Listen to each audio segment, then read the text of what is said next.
Como saber se eu estou aprendendo de fato ou só estou copiando do ChatGPT? Se você é iniciante na área de programação e tecnologia e tem utilizado o ChatGPT no seu dia a dia, principalmente para te ajudar nos estudos, no aprendizado ou para tentar resolver problemas nessa área, é provável que em algum momento já tenha passado essa dúvida pela sua cabeça. Essa é uma dúvida que eu recebi, inclusive, recentemente de alunos meus.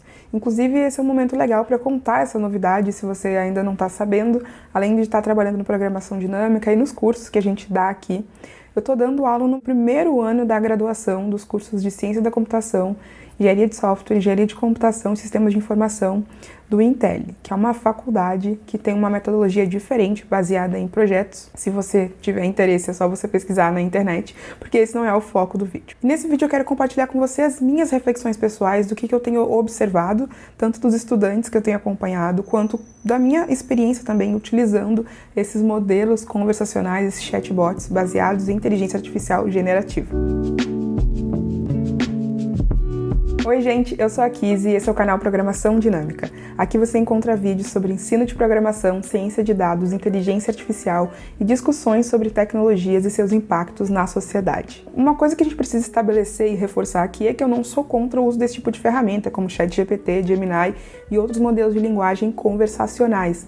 Inclusive, eu dei até palestra, uma palestra num evento do Google, para ensinar mulheres empreendedoras, quase 5 mil mulheres, a utilizarem o Gemini no dia a dia dos seus negócios. Então, eu não tenho nenhum problema com isso.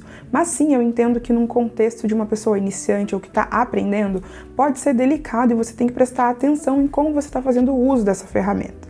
Quando a gente fala de aprendizado, eu acredito que um indicador importante que você tem que ter em mente quando você está utilizando o ChatGPT ou não, é se, uma vez que você aprendeu um conhecimento, você está sendo capaz de aplicar ou de replicar aquilo num contexto parecido ou que tem alguma diferença. Então, você, por exemplo, pode estar aprendendo sobre SQL e aí você vê uma estrutura básica de uma consulta SQL e se você de fato aprendeu a utilizar o SQL, é esperado que diante de um problema você saiba escrever essa consulta. Então você vai ter que ser capaz de saber as cláusulas principais, então que é um select, um where, um from, saber identificar, dado uma tabela, um banco de dados que você recebeu, o que são colunas, o que é o nome da tabela e onde cada uma dessas coisas se encaixa dentro de uma query, de uma consulta, para você fazer uma consulta adequada.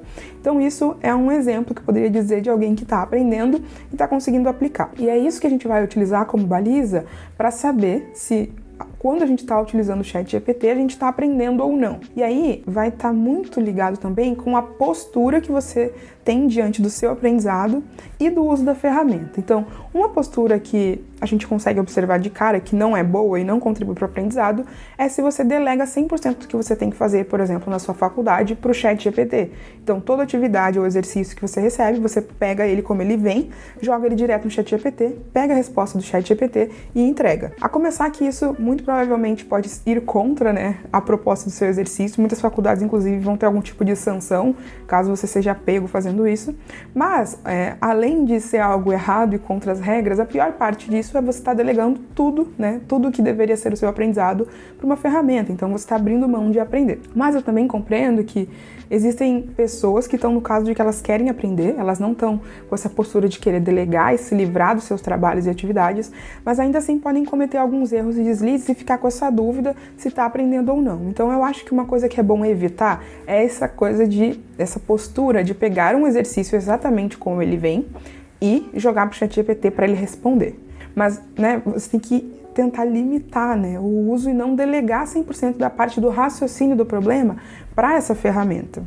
Usar o ChatGPT para se lembrar de uma sintaxe de uma linguagem, para, converter, eu sei JavaScript, eu quero entender como é que faz esse mesmo código em Python, supondo que eu esteja transicionando de uma linguagem para outra.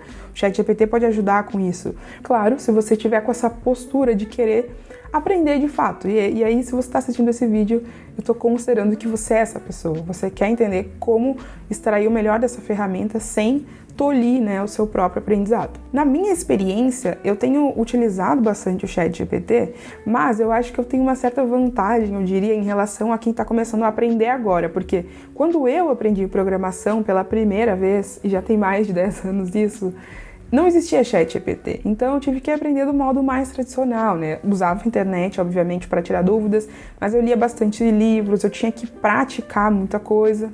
Não tinha tanto essa questão de ter o código pronto, né? De ter ali o ChatGPT que você faz a pergunta que você precisa específica e ele consegue te responder.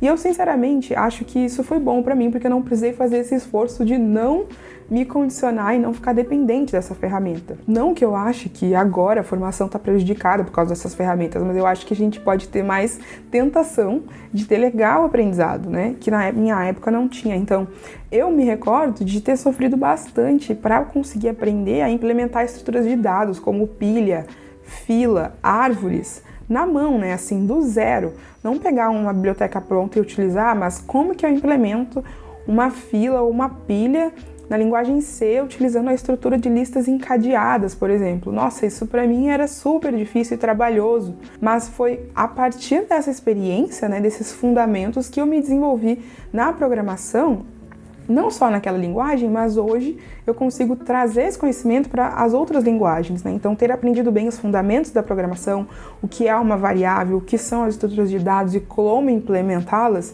hoje me torna uma pessoa com muito repertório para transitar em outras linguagens. Se você não sabe, eu estudei no Instituto Militar de Engenharia, fiz engenharia de computação, tem vídeos aqui no canal contando essas histórias, meus e do Alisson, né? Como a gente foi pro IME, como eram as nossas notas lá na faculdade, então é bem legal também, vou deixar aqui na descrição vídeos assim para você, se você quer assistir. Mas o fato é que essa formação que eu tive, né, sólida, hoje me permite, como professora, poder aprender ferramentas modernas muito rápido. Eu tenho uma curva de aprendizado, de fato, né, modéstia à parte, que ela é bastante rápida, mesmo que eu nunca tenha visto um determinado framework, eu consigo aprender. E vivi isso recentemente lá no Intel, no último módulo que eu dei aula sobre sistemas web. Nós utilizamos o framework Sails do JavaScript, que se baseia numa arquitetura MVC, né, Model View Controller, para fazer sites. E eu não tinha utilizado o Sails, mas obviamente eu sei o que são sistemas web, eu já havia programado para web, e no módulo anterior tinha também ensinado JavaScript no contexto de desenvolvimento de jogos com o framework Phaser.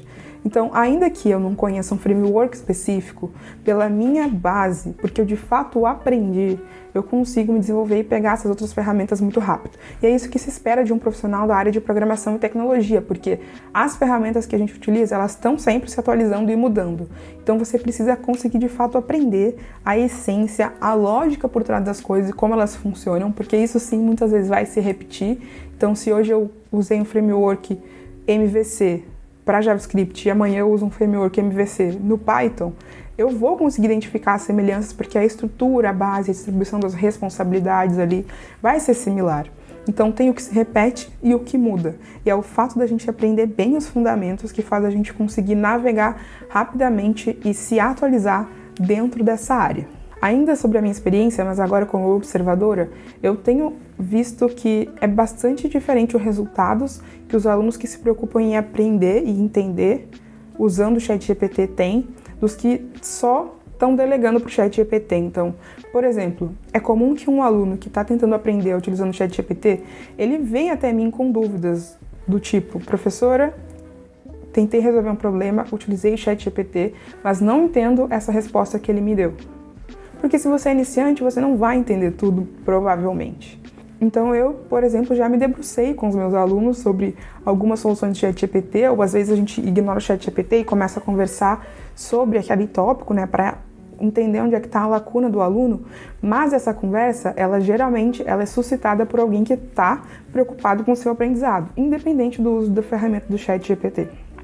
Enquanto tem outras pessoas que não estão tão preocupadas assim com isso.